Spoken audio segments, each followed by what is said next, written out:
Mahal kong Pilipinas, sana nakikinig ka. Gusto ko lang magkwento sa'yo. At ganoon na rin ang mga musta.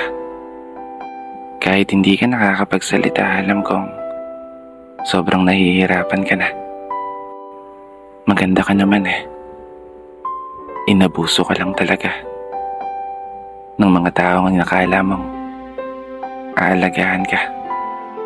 Mga taong nanumpa ng katapatan sa'yo, na pagsisilbihan ka.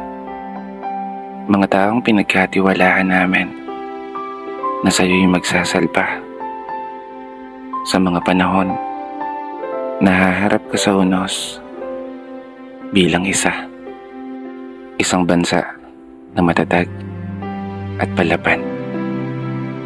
Ngunit naging kabaligtaran, isang bansa na ninanakawan ng sarili mong mamamayan.